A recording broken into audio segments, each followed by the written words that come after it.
I pinned up, I will play in the National Football League. I pinned up a picture of the Pittsburgh Steelers, Walter Payton, and a symbol of the National Football League. Now here is where my first moment of truth happened.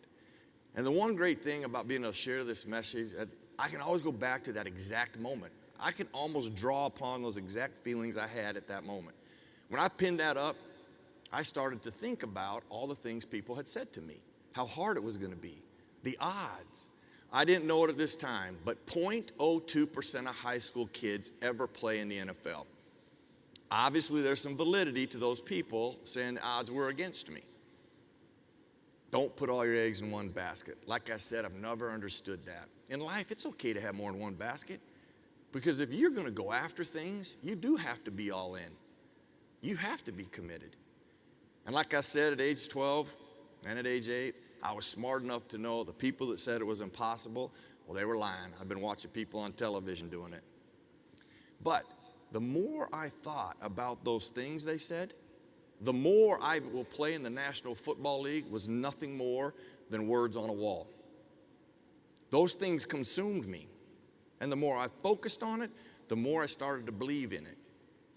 Here's where the first moment of truth ever happened in my life, and I'm grateful for it. Those words, "find a way," popped into my head. I remember "find a way." Well, I will tell you what resonated with me at that moment. First of all, it completely changed my thought process. I shut all those things out.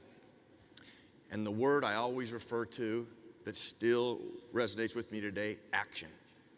I was going to take action. I was going to find out and find a way to accomplish my goal. My first thought process, who can help me? Who's doing it and who's doing it well? Well, it didn't take me long to figure that out. My favorite player is Walter Payton. I'm like, he's got to have done something, gonna do something that could help me. I've watched Walter Payton play.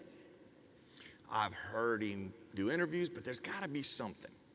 Now, I'll tell you this, those words resonated with me at such a degree.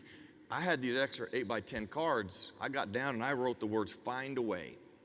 I moved all my goals down, an 8x10 card, and at the top of that wall for a decade, they'd sit there and resonate with me. Because there are many days I walked in that room I didn't win. There are many days I walked into that room discouraged. And every time I looked over there, it resonated action. It inspired me to stay on the journey.